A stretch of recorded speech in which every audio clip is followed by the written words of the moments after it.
अमृतसर जाने का प्लान कर रहे हो तो बिल्कुल सही जगह पहुंच गए हो, क्योंकि आज की वीडियो में मैं आपको बताने वाली हूं कि आप अमृतसर में कहां-कहां जा सकते हो, कैसे जा सकते हो, कहां रह सकते हो और भी सब कुछ, जिसे जानने के बाद आपका मन करेगा कि बस बैग पैक करते हैं और कल ही निकल पड़ते हैं। तो बिना देरी किए शुरू करते हैं। सबसे पहले बात करते हैं about top places to visit in Amritsar. Mostly लोग अमृतसर में गोल्डन टेम्पल, जिसे श्री हरमंदिर साहिब या श्री दरबार साहिब के नाम से भी जाना जाता है, में माथा टेकने के लिए आते हैं। ये सिख कम्युनिटी का एक पवित्र स्थल है, पर ये सभी रिलीजियस कम्युनिटीज के लिए ओपन रहता है और यहाँ हर दिन 20,000 से ज्यादा लोगों को बिना किसी भेदभाव के लंगर खिलाया जाता है। किसी दिन तो ये नंबर 1 लाख से भी ज्यादा हो जाता है।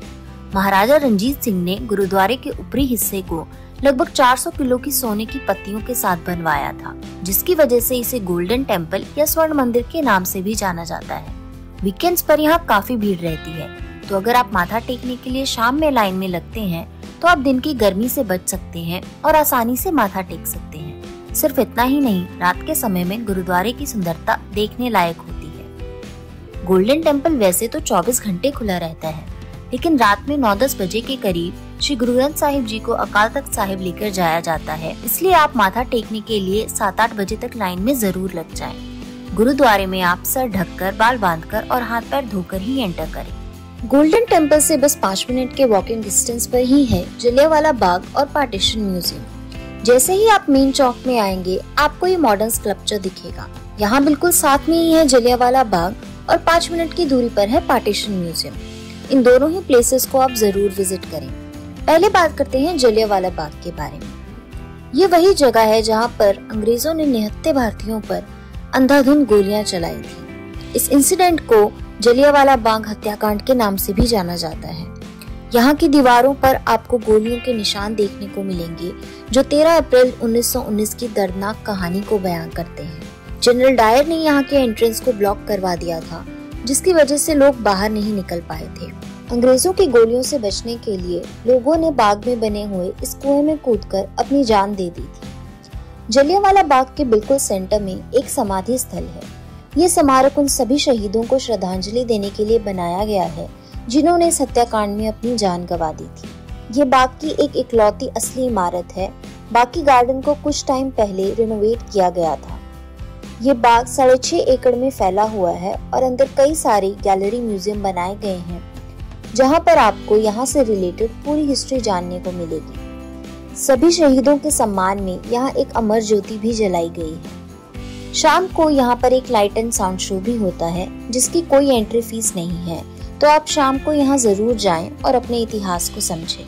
जलियांवाला बाग के बाद चलिए अब पार्टीशन म्यूजियम की ओर चलते हैं। रास्ते में गुरुद्वारा सारागढ़ी साहिब जी भी पड़ता है। आप चाहे तो यहाँ पर भी माथा टेक सकते हैं। आप म्यूजियम के काउंटर से टिकट खरीद सकते हैं।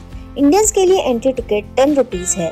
5 साल से कम उम्र के बच्चों के लिए कोई एंट्री फीस नहीं है। साथ ही में जिन लोगों ने पार्टीशन विटनेस किया था, उनके लिए भी यहाँ की एंट्री बिल्कुल फ्री है। ये म्यूजियम 10 से 6 बजे तक आने वाले लोगों के लिए खुला है।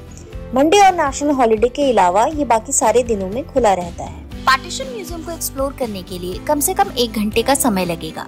ये म्यूजियम इंडिया पाकिस्तान के पार्टीशन से जुड़ी कहानियों को दिखाता है। यहाँ पर टोटल 14 गैलरीज हैं, जहाँ पर आपको पंजाबी कल्चर और पार्टीशन के टाइम के हालातों के बारे में पता चलता है। पार्टीशन के बाद हुए दंगों में सिख, हिंदू, मुसलमान सहित लाखों लोग मारे गए थे। लाखों लोगों ने अपनी संपत्ति खो दी और बेघर हो गए थे। म्यूजियम में आपको पार्टीशन के टाइम का काफी सामान देखने को मिलेगा। इन्हें उस समय के गंवा रहे लोगों ने म्यूजियम में डोनेट किया है। यहाँ पर एक गैलरी ऑफ होप भी है, जहाँ पर आने वाले लोग प्रेम और शांति का मैसेज लिखकर उन्हें तार से बंधे इस पेड़ पर लगाते हैं। रात के टाइम लाइटिंग के बीच ये म्यूजियम और भी सुंदर दिखता है। नेक्स्ट प्लेस जो आप जा सकते हैं वो है दुर्ग्याना मंदिर। ये गोल्डन टेम्पल से 10-15 मिनट की दूरी पर है, तो आप यहाँ आने के लिए ई रिक्शा कर सकते हैं। इस मंदिर का स्ट्रक्चर बिल्कुल गोल्डन टेम्पल की तरह है। इस मंदिर में भी आपको क्लोक रूम फैसिलिटी मिल जाएगी। ये मंदिर माँ दुर्गा के नाम पर है, पर यह मंदिर काफी बड़ा है और आपको यहाँ पर सभी देवी देवताओं के दर्शन करने को मिलेगा। मंदिर के अराउंड एक सरोवर भी है, जिसमें आपको कई कलरफुल मछलियाँ देखने को मिलेंगी। सरोवर में गोल्डन टेम्पल की तरह यहाँ भी एक ब्रिज है, जिसपे चलकर आप मंदिर तक पहुँच सकते हैं। इस मंदिर के अंदर कई और छोटे मंदिर हैं, जैसे कि हनुमान मंदिर, शीतला माता मंदिर, शिव मंदिर, शनि मंदिर। मंदिर कॉम्प्लेक्स काफी वेल मेंटेन्ड है और यहाँ इतनी भीड़ भी नहीं होती, तो आप आसानी से दर्शन कर सकते हैं। यहाँ आकर आपको काफी पीसफुल महसूस होगा। अब आप अमृतसर में हैं तो आपको एक जगह जो बिल्कुल मिस नहीं करनी चाहिए वो है अटारी वाघा बॉर्डर। यहाँ पर हर शाम BSF द्वारा बीटिंग रिट्रीट सेरेमनी की जाती है। यहाँ पर आने के लिए आप अपनी गाड़ी या शेयर्ड ऑटो से आ सकते हैं। शेयर्ड ऑटो गोल्डन टेम्पल के पास से मिल जाएगा और आने जाने के लिए आपको पर पर्सन 150 रुपीज देने होंगे। अगर आप प्राइवेट ऑटो प्रेफर करते हैं तो आपको उसके 1000 रुपीज देने होंगे। अटारी वाघा बॉर्डर अमृतसर से 30 किलोमीटर दूर है, इसलिए वहां पहुंचने में अप्रोक्सीमेटली 1 घंटे का समय लगेगा।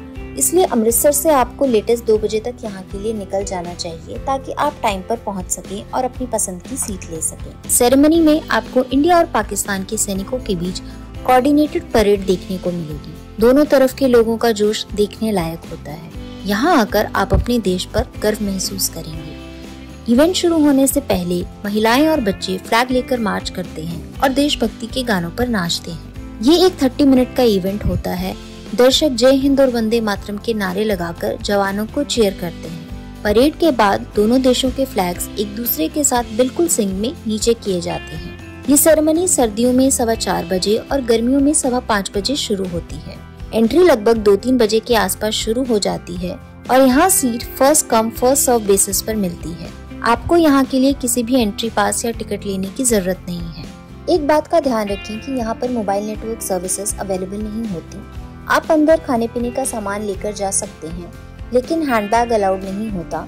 इसे आपको बाहर जमा कराना होगा, जिसके लिए आपको 50 रुपए देने होंगे। वापसी में ऑटो वाले आपको रेलवे स्टेशन, बस स्टैंड या गोल्डन टेम्पल पर ड्रॉप कर देंगे। तो ये थी अमृतसर की टॉप प्लेसेस। अब जल्दी से जान लेते हैं कि अमृतसर पहुंचा कैसे जाए।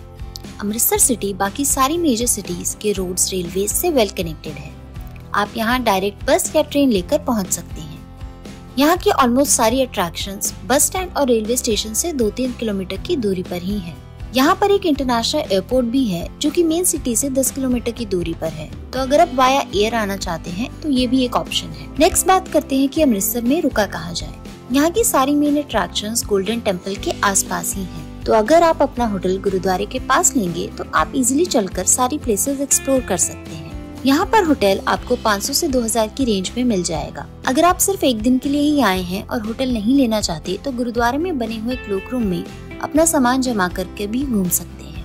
अमृतसर में है तो यहाँ का फेमस अमृतसरी कुलचा खाना ना मिस करें। मैंने ब्रदर्स ढाबा का अमृतसरी कुलचा ट्राई किया था and it was really good. ये आपको पार्टीशन म्यूजियम के रास्ते में मिल जाएगा। आप इसे जरूर ट्राई करें। आई होप आपके लिए ये सारी डिटेल्स यूजफुल रही होंगी। अगर आपको ये वीडियो अच्छी लगी हो तो please like and share this video. And अगर अभी तक आपने चैनल को सब्सक्राइब नहीं किया है तो please consider subscribing. Thank you for watching till the end.